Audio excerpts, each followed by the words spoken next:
झारखंड का संथाल परगना एक आदिवासी समाज की पहचान और संस्कृति का प्रतीक है, लेकिन यहाँ तेजी से हो रहे जनसांख्यिकी बदलावों और बांग्लादेशी घुसपैठ ने इसे खतरे में डाल दिया है।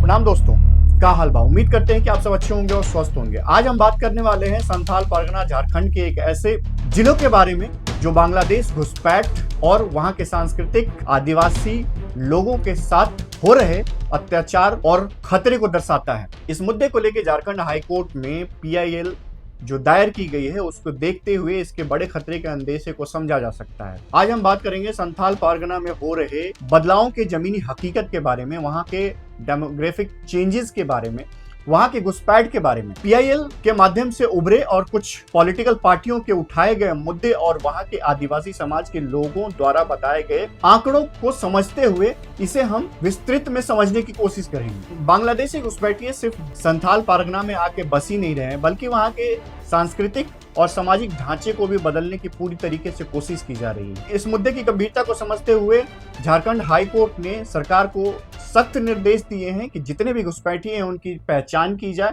और जल्द से जल्द उन्हें राज्य से, देश से बाहर निकाला जाए। झारखंड हाई कोर्ट में दायर इस याचिका के अनुसार घुसपैठिए आदिवासी महिलाओं से शादी कर उनका धर्मांतरण करा रहे हैं और उन आदिवासी महिलाओं की जमीनों को गिफ्ट डीड के माध्यम से हथियाने की कोशिश की जा रही है। इस वजह से इस क्षेत्र में आदिवासी लोगों की संख्या बहुत तेजी से घटी है। इस याचिका में इस बात का भी जिक्र है कि घुसपैठियों ने कई जिलों में मस्जिदों और मदरसों का निर्माण कराया है, जहां की घुसपैठियों की फेक ID प्रूफ और आधार कार्ड वगैरह बनाए जाते हैं। ये मदरसे और मस्जिदें घुसपैठियों को भारत की नागरिकता दिलाने में मदद करते हैं। झारखंड पुलिस के अनुसार देखें तो कई मदरसे और मस्जिदों के द्वारा घुसपैठियों को कई जिलों में उनको बसाया जा रहा है, उनको नागरिकता दिलवाने की पूरी तरीके से कोशिश की जा रही है, उनकी मदद की जा रही है। आबादी के आंकड़े भी इस डेमोग्राफिक बदलाव की कहानी को बयां करते हैं। 1955 में जहां संथाल परगना में आदिवासियों की आबादी 45% के आसपास होती थी, वहीं 2011 में यह घटकर 28% रह गई।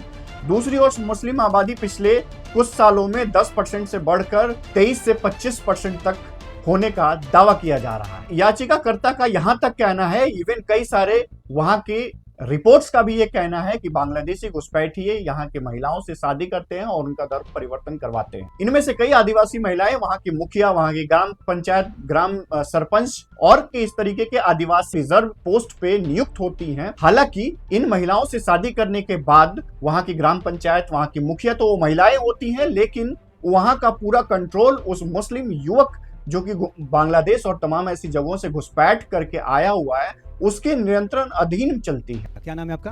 कालामई टुटू। कालामई टुटू जी सर। अच्छा, कब जीती मुखिया का चुनाव? 2 साल पहले। 2 साल पहले जी। अच्छा, आपका क्या नाम है?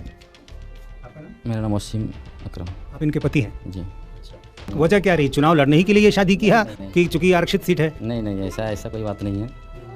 ऐसा ही बात नहीं है कि हम चुनाव लड़ने के लिए शादी किए, ऐसा बात नहीं है। यहाँ तो मजबूरी है ना, चूंकि ये महिला के लिए आरक्षित है, आदिवासी महिला के लिए आरक्षित है, तो आप तो कभी मुखिया बन नहीं सकते थे, आप मुखिया पति तो बन गए। सीधा कहें तो होती वो मुस्लिम महिलाएं वहां की मुखिया, सरपंच और ग्राम अधिकारी होती हैं, लेकिन उनका रिमोट कंट्रोल उस मुस्लिम घुसपैठिए के हाथ में होता है, जो पूरी तरीके से उस एरिया को कंट्रोल कर रहा होता है। और यही स्थिति एक आदिवासी समाज के लिए संकट का विषय बना हुआ है। विशेषज्ञों की माने तो ये एक सिर्फ सामाजिक समस्या नहीं है, ये एक राष्ट्रीय सुरक्षा का भी मामला है। घुसपैठियों के कारण झारखंड में आदिवासियों की स्थिति कमजोर हो रही है और उनके सियासी अधिकार भी प्रभावित हो रहे हैं। बीजेपी नेता बाबूलाल मरांडी समेत कई ऐसे लोगों ने इस मुद्दे को विधानसभा में उठाया और चिताया कि अगर इस घुसपैठ को नहीं रोका गया तो झारखंड की आदिवासी और वहां की स्थिति और सुरक्षा पे इसका काफी गंभीर असर होगा। यदि मेरी एक बात गलत है तो मैं इस्तीफा देने को तैयार हूँ। सारे बंगाल से, मुर्शिदाबाद और मालदा से सारे लोगों ने आकर हिंदुओं के ऊपर जुल्म किया। मुसलमानों की आबादी दिन प्रतिदिन बढ़ रही है। वहीं हेमंत सोरेन सरकार के मंत्री इरफान अंसारी ने इस घुसपैठ के आरोप को खारिज किया है और इसे राजनीतिक चाल बताया है।